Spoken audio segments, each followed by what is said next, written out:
Hello people, मेरा नाम है rocks and let's just imagine for a moment that you have a female friend. एक ऐसी female friend जिसके साथ तुम दो जिन्स पे बात कर सकते हो। एक ऐसी फीमेल फ्रेंड जो बिल्कुल तुम्हारी तरह दो जिन्स में कीनली इंटरेस्टेड है। एक ऐसी फीमेल फ्रेंड जिसके साथ तुम दो जिन्स पे डिस्कस कर सकते हो। Feels little unimaginable, feels little dreamy, like ये तो हो ही नहीं सकता। But people, if I am being very honest, I know my audience quite well. मैं जानता हूँ कि तुम लोग एक कल्चर्ड वुमेन तो पुल कर सकते हो, तुम एक कल्चर्ड कन्या आराम से पुल कर सकते हो। बट स्टिल अगर तुम्हें थोड़ा सा लक चाहिए, so you can subscribe to my channel, because मेरे चैनल पे सारे कल्चर्ड लोग सब्सक्राइब करते हैं। अगर आप सब्सक्राइब पे क्लिक करते हो तो आपको एक कल्चर्ड कन्या मिलने के चांसेस बढ़ जाएंगे। अगर आप सब्सक्राइब के साथ लाइक भी कर देते हो तो आपको एक कल्चर्ड महिला मिलने के चांसेस बढ़ जाएंगे। If you know you know. People, जो मैंने अभी आपको बताया ये थी आज की दो जिन का सिनॉप्सिस। आज की दो जिन का कोड है 435899। इसका पूरा नाम है ओताकु तोमोदाची तोनो सोक्सवा साइकुनी कीमोची। In English that would be socks with your otaku friend is mind blowing. हमने इस पर्टिकुलर दोजिन को अपने पास्ट के एक वीडियो में मेंशन किया है, बेस्ट दोजिन ऑफ 2023 वाले वीडियो में पर्टिकुलरली। हमने उस वीडियो में इस पे बहुत ही ब्रीफली बात की थी, बट आई रियली थिंक कि ऐसी दोजिन पे हमें एक डेडिकेटेड वीडियो बनानी चाहिए। वेरी अनसरप्राइजिंगली इस दोजिन के ऑथर का नाम है एल्प, एंड मैं बहुत ही खुशी के साथ बताना चाहूँगा कि हमने एल्प के बहुत से वर्क्स को अपने चैनल पे कवर किया है। ओके सो पीपल, अगर हम दोजिन पे बात करें, इट्स सेल्फ स्टोरी पे बात करें, तो ये दोजिन हमें दो मेन कैरेक्टर्स प्रेजेंट करती है। Maeda are main boy, Miyoshi are main girl. Maeda and Miyoshi दोनों ही यूनिवर्सिटी स्टूडेंट्स हैं। मुझे काफ़ी अच्छा लगा है कि यहाँ पे एक हाई स्कूल वाली अप्रोच नहीं ली गई है, बिकॉज हमेशा ही हाई स्कूल लिया जाता है। यहाँ पे कैरेक्टर्स एक्चुअली एडल्ट है। सो मियोशी एंड मेदा बोथ आर फ्रेंड्स, एंड इस फ्रेंडशिप की सबसे बेस्ट पॉइंट है इनका बॉन्डिंग पॉइंट। इनका इंटरेस्ट क्या है? वेल, मेदा एंड मियोशी का सबसे बड़ा बॉन्डिंग पॉइंट है दोजिन्स। ये दोनों दोजिन्स पसंद करते हैं एंड दोनों साथ में दोजिन्स पढ़ते हैं, डिस्कस करते हैं, and they are both keenly interested in doujins, जो काफ़ी रेयर है रियल लाइफ में भी और फ्रिक्शन में भी। लेट मी क्लैरिफाई, इनका रिलेशन बिल्कुल फ्रेंड्स की तरह है। इनका रिलेशन काफ़ी ज़्यादा स्ट्रेट फॉरवर्ड एंड हेटेरोसेक्सुअल है। इनके बीच में कुछ भी सेक्सुअली नहीं है, एटलीस्ट बिगिनिंग में तो नहीं है। अनटिल वन डे सब कुछ बहुत नॉर्मल चल रहा था। They were discussing about doujins and stuff and सब कुछ बिल्कुल ठीक था। बट सडनली मियोशी के बैग से एक चीज़ गिरती है और इस चीज़ को बोलते हैं प्रोटेक्शन। बच्चे, अगर आपको प्रोटेक्शन नहीं पता तो मैं बताना चाहूँगा कि ये कोकोमेलन का चैनल नहीं है, आप गलत चैनल पे आ चुके हो। Back to the video. Miyoshi बहुत सडनली उस प्रोटेक्शन को छुपा लेती है, but you know the thing, चीज़ें काफ़ी ज़्यादा ऑकवर्ड हो जाती है। मेदा थोड़ा सा ऑकवर्ड होता है, मियोशी थोड़ी ऑकवर्ड होती है, एंड वियरली मेदा आउट ऑफ क्यूरियोसिटी मियोशी से पूछता है, why do you have a protection, do you use it और एनीथिंग? एंड मियोशी भी काफ़ी ब्लंटली रिप्लाई करती है, she just bought it out of curiosity. After that point चीज़ें थोड़ी ऑकवर्ड ही रहती है, बट मेदा मन ही मन सोचता रहता है कि यार हम तो रोज़ ही ऐसी चीज़ों पे बात करते हैं, तो आज चीज़ इतनी ऑकवर्ड कैसे हो गई? बट स्टिल यूनिक खत्म होता है and Maeda and Miyoshi are walking, but suddenly उनके बीच में फिर से उसी टॉपिक पे कन्वर्सेशन शुरू हो जाती है।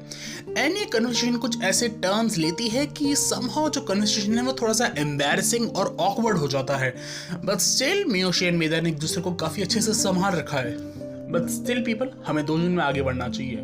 People, can you guess for a moment कि आगे इस कन्वर्सेशन का एंड रिजल्ट क्या आने वाला है? Do you have any idea? मैं बताता हूँ क्या होता है।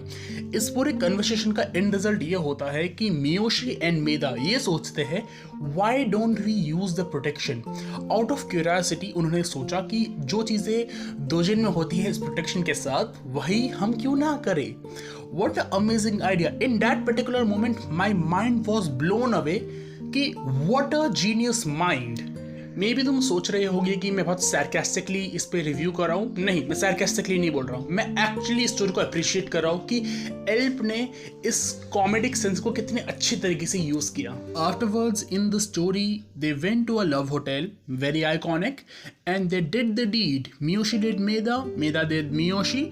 हमें पता है क्या होगा, हमें बात करने की ज़रूरत नहीं है, बट एज यू नो मैं कितना घटिया इंसान हूँ, तो हम डिटेल्स में घुसेंगे। In the love hotel they both started undressing themselves, and मैं यहाँ पे अप्रिशिएट करना चाहूँगा एल्प के आर्ट को कि कितने ब्यूटीफुली एंड खूबसूरत के साथ उसने पूरे स्ट्रक्चर्स को बनाया है। उसने मियोशी एंड मैं ये नहीं कहना चाहूँगा, बट मेदा की बॉडी को भी उसने काफ़ी खूबसूरत तरीके से बनाया था. एज अ आर्टिस्टिक व्यू मैं बोलूँगा इट वॉज जस्ट ब्यूटिफुल. अब I am sorry if I am being a pervert और anything, but when I first saw Miyoshi's naked body, the first thing जो मैंने नोटिस किया वो था mole. Like the mole was just beautiful, like it was just amazing. It was like a cherry on top situation. अगर तुम्हें समझ नहीं आ रहा कि मोल कहाँ पर है, so I recommend you तो कि आप उस दोजिन को खुद पढ़ो, कि आप उसको खुद एक्सपीरियंस करो. You know, after that page सब कुछ काफ़ी ज़्यादा अनएक्सप्लेनेबल था. मैं कुछ एक्सप्लेन नहीं कर सकता एग्जैक्टली वहाँ पे क्या क्या हुआ, बट मैं आपको ये बता सकता हूँ कि वहाँ पे for the next 20 pages It was amazing. It was like heaven. You know, उन moments में सब कुछ बहुत lovely हो रहा था. They were lovely. The things they were doing lovely. वहाँ पे एक निर्वाणा वाली फीलिंग आ रही थी, बिकॉज वो दोनों का एक कनेक्शन था, जो दोनों की ना एक अंडरस्टैंडिंग थी दोनों की एक दूसरे के लिए. वो भी एक बहुत ही सोल टचिंग वाली फीलिंग आ रही थी हमें. That was just heavenly good. वो आपको उस मोमेंट पे एक heavenly एक्सपीरियंस मिल सकता था. जो एक्सप्रेशंस वहाँ पे एल्प ने ड्रॉ किए, that were amazing. मैं अभी आपको एक montage शो कर रहा हूँ, एंड ये montage ना एक्चुअली सबको शो नहीं कर पा रहा. आपको एक्चुअली वो एक्सपीरियंस लेना चाहिए खुद पढ़ के. एट सम पॉइंट मैं काफ़ी ज़्यादा होलसम फील करा था उन दोनों के लिए कि उनका रिलेशनशिप इस पॉइंट पर आया. लाइक मुझे उस पर्टिकुलर मोमेंट पे प्लेजर और होलसमनेस दोनों बहुत अच्छे से फील हो रही थी. But after 20 pages I felt like wow, इससे बेटर क्या ही हो सकता है. बट बाई चांस अगर तुम सोच रहे हो कि ये पूरा कार्यक्रम सिर्फ 20 पेजेस के लिए था, सो पीपल मैं बताना चाहूँगा आप गलत हो. आफ्टर दैट 20 पेजेस वो दोनों अपनी नॉर्मल लाइफ में आ गए, but they were in a relationship. और वो दोनों अपने रिलेशनशिप को काफ़ी अच्छे से एंजॉय कर, because they were both sending each other pics, SMSs and वगैरह वगैरह. You know the deed. उसके बाद दोजिन में ये होता है कि हमें ऑलरेडी 20 पेजेस का एक फुल ब्लोन एक्शन सीन दे चुके हैं. उसके बाद हमें एक अराउंड 6 पेजेस का ब्रेक देते हैं, जिसमें भी ये लोग चुप नहीं बैठते, बहुत कुछ करते हैं जो मैं नहीं बता सकता for some very obvious reasons. After that 6 pages break वो फिर से शुरू हो जाते हैं और हमें एक अप्रॉक्स 25 पेजेस का again full blown action scene देते हैं.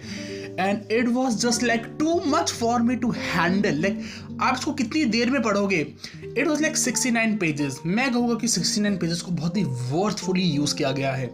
उन दोस 25 पेजेस उसका स्टार्ट काफ़ी खूबसूरत तरीके से किया गया है. In the start of those 25 pages Miyoshi was wearing a extremely beautiful piece of clothing, जिसको मैं डिस्क्राइब नहीं कर सकता बिकॉज मेरे पास अल्फाज ही नहीं, मैं अल्फाज ही नहीं ढूंढ पा रहा कि मैं किस शब्द के द्वारा मियोशी को डिस्क्राइब करूँ, because that piece of clothing was just too beautiful to describe. And once again they start doing the deed in the loveliest way possible. It was just too amazing. On the page 45 हम देख सकते हैं कि एक couple उनके room के बाहर से गुजरता है, and उनका जो रिएक्शन था, that reaction just made me like my fucking hell. That was just amazing. उन कपल्स का रिएक्शन सुन के मुझे बहुत मज़ा आ गया, ठीक है ना. सो वो मोमेंट डिस्क्राइब करता है कि क्या हो रहा है उस मोमेंट में. एंड अब मुझे नहीं पता है मैं क्या क्या डिस्क्राइब करूँ. लाइक दोजिन में इतनी सारी हेवनली एंड अमेजिंग चीज़ें होती है कि मैं हर चीज़ डिस्क्राइब करने का फ़ायदा नहीं है. आई बिलीव तुम जब खुद पढ़ोगे तो मैं समझ आएगा कि एल्प ने कितना एफर्ट डाला है इस पर्टिकुलर दोजिन में. It was just godly for me. Like जो मोमेंट्स है, जो फेस एक्सप्रेशंस है, जो पोजीशंस है, जो मोमेंट्स क्रिएट किए गए हैं इस पूरे दोजिन के अंदर, that was just too good for me. मैं हर चीज़ डिस्क्राइब कर ही नहीं पाऊंगा, बिकॉज इतने अल्फाज शायद मुझे खुद को नहीं पता होगा कि जितने मोमेंट्स उसमें हैं. People, I genuinely want to thank Mr. L for creating this beautiful piece of art, because this is just beautiful.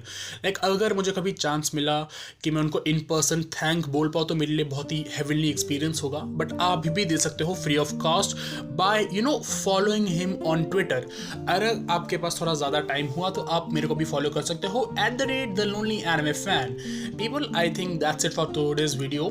मैं इस ब्यूटीफुल दोजिन को आप सबको प्रेजेंट करना चाहता था, एंड आई थिंक मैंने अपना सबसे बेस्ट देने की कोशिश की है आपको, एंड आई बिलीव आपको अच्छा लगा हूँ.